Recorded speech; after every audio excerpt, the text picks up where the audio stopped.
Riggs. I am the owner of Emporium Marketplace here in the downtown Sebring area. We're relatively new, a little over a year old, and I have over 20 vendors with a multitude of different types of crafts and art and interests. We offer several different types of classes. Occasionally my dog comes in here too, so she's sort of the mascot. If anybody likes chocolate labs, they have to talk about everything. And a very, very friendly one, I must add too. Yes. Lots of kisses. Lots of kisses and hugs. If you're needing one of those, we'll give you lots of hugs, and she'll give you hugs and kisses. And she likes to be in the middle, so if it was hers, she'd be right here. But I do offer a number of different classes that are somewhat unique to me. My background is that I've had 2 careers. One was in this location at the Kenilworth Corner in downtown Sebring, and it is located across from Dimitri's on one side and across from Pelican Place in the front. And there's a traffic light here at the corner of Lakeview and Kenilworth. I have been at this location since 2001 with a commercial sign company, which is still operating in part of this location, and it's still called Sebring Signs. So Tina now runs it, and with the rest of this space, we have put in all of these vendors and crafts, and it's become kind of a community program that just sort of manifested itself. So I'll talk a minute about some of the crafts that I personally offer, because my other career was I was a professional seamstress, and I've designed lots of clothes, and I know how to do pretty much anything in the fabric line, and had fabric stores, also had dressmaking business in Miami, so forth. But I still offer alterations, and I teach custom sewing classes. So if people want to have a custom class just for the one person or for 2 people, I offer that. Teach people how to use their sewing machines, and I also make a few things for here, and we do classes. We do a Japanese crossback apron in a class. We also do a shoe bag, but they're geared towards more beginners, kind of beginning to learn how to sew. Then I also do, this is inspired from my grandmother, of course now deceased, and it is pine needle baskets. So this is one of the baskets that I have made, and what my focus with the baskets is the centers, because if you learn the basic stitches, you can learn that from a book or YouTube. The problem is getting them started and having the instruction to do that. And I find that for me personally, I took different classes, and then I learned what they did, and then I created my own style. So this little tree of life is basically a lace making type thing called Tenerife. And Tenerife was a lace making process that is still done today, very, very time consuming. And so it's, and I also do another process that is a button making process that they used to do in the 1600s.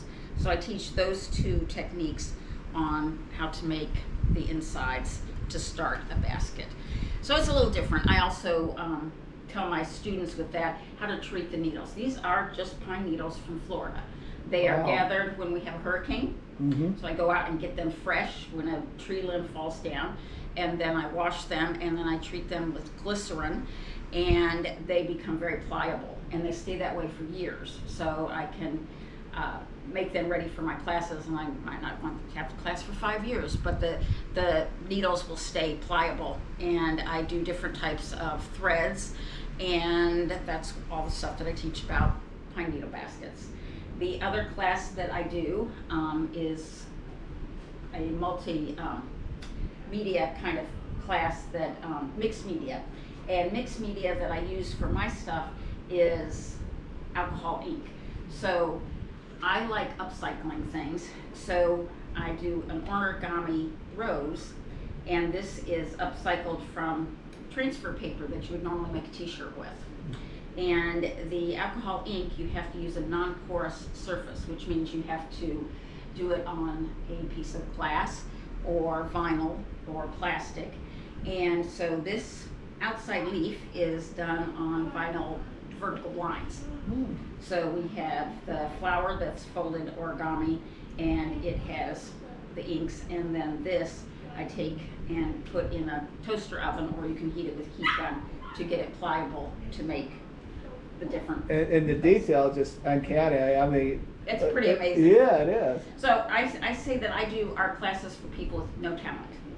So in that line, They haven't learned yet, and they just need to be taught. yeah, this is way out of the box. So again, with the upcycling, because I was a seamstress and I do the sewing, this is also a process that I think is really cool. So I can get a t-shirt that maybe it's my favorite t-shirt, but I got a spot on it, or I got bleach on it. So this was one of my favorite shirts, and I did get something or other on it.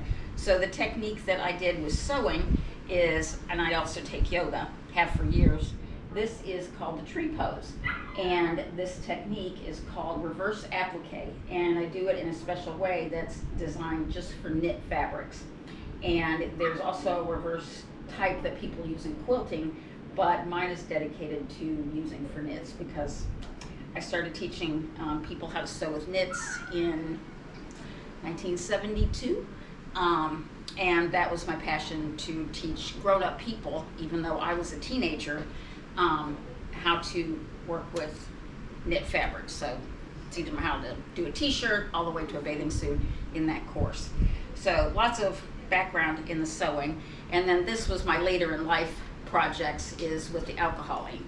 So this particular one, we have some ongoing classes. So this is on a piece of glass, and I have a lot of different frames that they can choose from. And then this technique is still with the alcohol ink, which is background, but it's also on vinyl, and then I teach them how to do mosaics of whatever design they want to.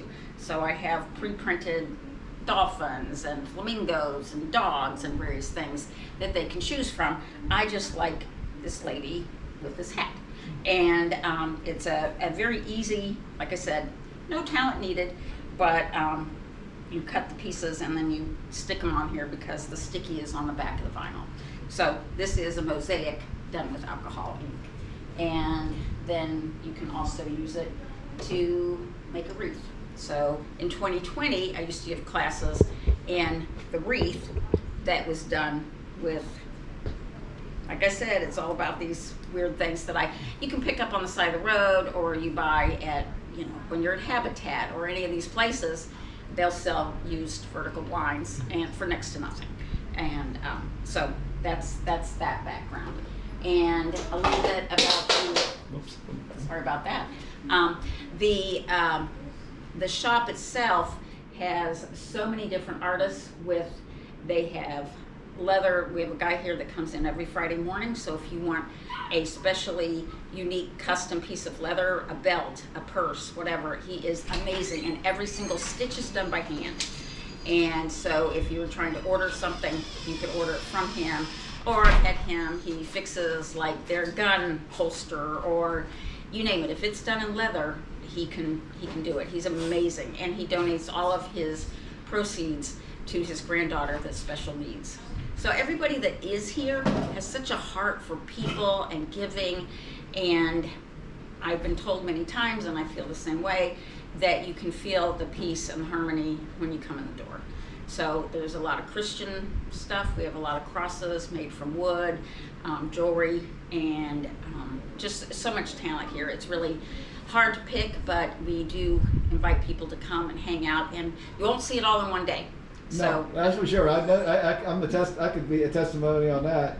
It's like I didn't see that last time. Exactly. Oh, this is new. No, this has been here. But we do rotate around, and we do get new vendors.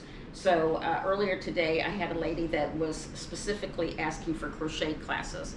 We do have crochet projects, but nobody that wants to teach a class. But one day, there will be somebody, and we have all kinds of yarns here already that have been donated. So somebody's going to come in at one point and say, I would love to teach your people how to knit or crochet. We have a classroom to allow that to happen. So we're just waiting for the doors to open for some of these other opportunities. A question I asked earlier, but I'd like it on film, is if somebody wants to do consignment here. Yes, we do have a consignment program. We have 3 different levels. We call it a membership. and you have an opportunity to do classes here or to donate your time. All of our people that run the shop are vendors that are donating their time. So it's on a schedule if you want to be on a schedule, but if you don't want to, you can just come in, and people like to talk to the artists. So it's nice to know they're here. So like with Phil and his leather, he's always here on Friday, you know. And you know, So it's connection. They can connect with the art. Connecting with artists is very important. Yes. That way you feel like, you know, if you know, like you get that particular piece and you met the artist, you can kind of sense where it came from, and it's more special. Exactly. Exactly. And I mean, some people have a certain connection because that's how art is. So we have a photographer, and his stuff is amazing. There's a turtle and a butterfly. That with art, you do get a connection, you know. But with here, you can get that connection, but you can also make a contact. So, Yes. you know, some of them can sell their other artwork because they want a custom piece. Almost all of our vendors will do custom work. So we have Tina that makes the wreaths, and she's also the sign lady, but she will take custom orders. So, you know, if you want something that has a bee on it and the bee wreath is too big, she can make you something like that that's smaller. So, for example, we will be having more art that's dedicated to bees because I have a bee lady here with honeys and different products that Well, are made. I see Yes. a whole lot of honey there. A whole lot of honey. These are all local honeys. And Nice. she has samples here. And we have samples of our candy that is made from one of our vendors. So, yeah, it's just really a unique opportunity to come here, meet the vendors, and enjoy your friends here at the Emporium Marketplace. Thanks, Ed.